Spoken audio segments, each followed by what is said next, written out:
আসসালামু আলাইকুম সম্মানিত দর্শক শ্রোতা ভাই এবং বোনেরা।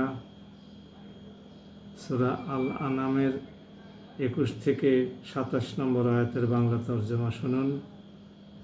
মহান আল্লাহ কি বলছেন। বিসমিল্লাহির রহমানির রহিম। তার চাইতে বড় জালিম আর কে আছে, যে স্বয়ং আল্লাহ তাআলার উপর মিথ্যা আরোপ করে কিংবা তাঁর আয়াতসমূহকে অস্বীকার করে। আসলে জালিমরা কখনো সাফল্য লাভ করে না। একদিন আমি তাদের সবাইকে একত্রিত করব, অতঃপর যারা শিরক করেছে তাদের আমি বলবো, তোমাদের সেসব শরিকরা কোথায় আজ? কোথায়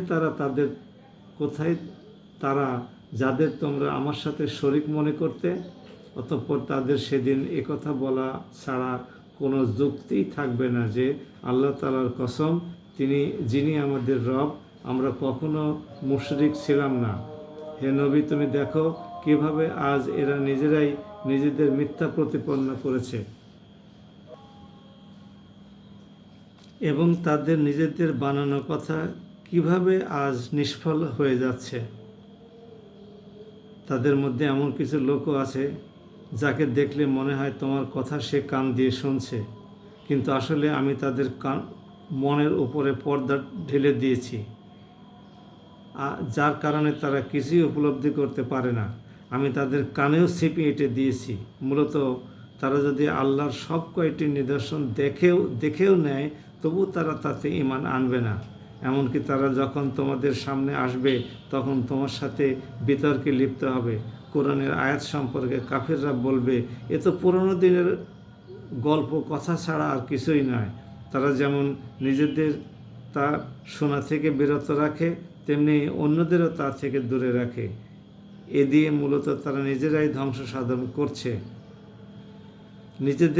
সাধন করছে, অথচ তারা কোনো খবরই রাখে না। তুমি যদি সত্যি তাদের দেখতে পেতে, যখন এদের আগুনের ওপর এনে দাঁড় করানো হবে, তখন তারা বলবে, হায়, যদি আমাদের আবার দুনিয়ায় ফেরত পাঠানো হতো, তাহলে আমরা আর কখনো আমাদের মালিকের আয়াতসমূহকে মিথ্যা প্রতিপন্ন করতাম না এবং আমরা অবশ্যই ঈমানদার লোকদের দলে সামিল হয়ে যেতাম। সম্মানিত দর্শক শ্রোতা ভাই এবং বোনেরা, কি মজার আয়াতগুলো শুনুন। আল্লাহর নবীর আমলে যখন আল্লাহর কালাম নাজিল হতো, তখন তারা আল্লাহর সাথে অন্যদেরকে শরিক করত, পূজা করত এবং জিজ্ঞাসা করলে বলতো যে আমরা আমাদের পূর্বপুরুষদেরকে এই সমস্তগুলো করতে দেখেছি, এদেরকে আমরা তাই আঁকড়ে আছি। আর আল্লাহর কালামকে তারা মিথ্যা প্রতিপন্ন করত, ঠাট্টা বিদ্রূপ করত, গল্প কাহিনী বলে চালিয়ে দিত। কোরআন কি কোনো গল্প কাহিনী? এখানে অতীত নবী রসুলদের আমলে তাদের জাতি সম্প্রদায়ের মনোভাব সম্পর্কে ব্যক্ত করা হয়েছে। প্রায় 25 জনের মতো নবীর কাহিনী সেখানে বর্ণনা করা হয়েছে এবং তাদের সম্প্রদায় নবীদের সাথে কি আচরণ করেছে সে সমস্তগুলো বলা হয়েছে। কোনো জাতিকে তিনি সমূলে উৎপাটন করেছেন, চিরতরে নিঃশেষ করে দিয়েছেন, শিকড় পর্যন্ত কেটে দিয়েছেন, যাদের নামগন্ধ বংশ পরিচয় এখন আর অবশিষ্ট নাই।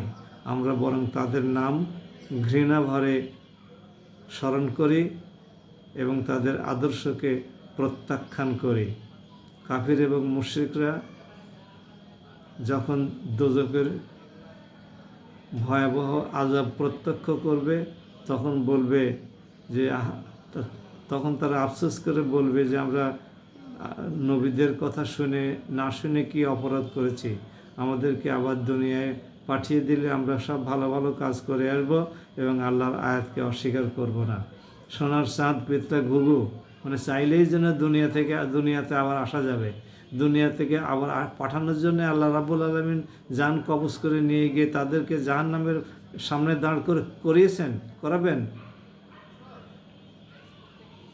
সম্মানিত ভাই এবং বোনেরা, শহীদরাও তো বলবে যে হে আল্লাহ, আমাদেরকে আবার দুনিয়াতে পাঠান, আমরা আবার আপনার দিনের জন্য শহীদ হব।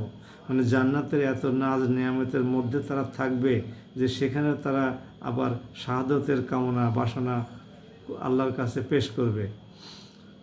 ভাই সকল, বোন সকল, আসুন আমরা আল্লাহর কালামের প্রতি রুজু হই এবং তিনি যা যা বলেছেন সেগুলো আমাদের জীবনে বাস্তবায়ন করার চেষ্টা করি। আর যেগুলো পালন করতে আমরা ব্যর্থ হই সেগুলোর জন্য আল্লাহর কাছে ক্ষমা প্রার্থনা করি। আল্লাহ পরম ক্ষমাশীল এবং অত্যন্ত দয়ালু। আসসালামু আলাইকুম।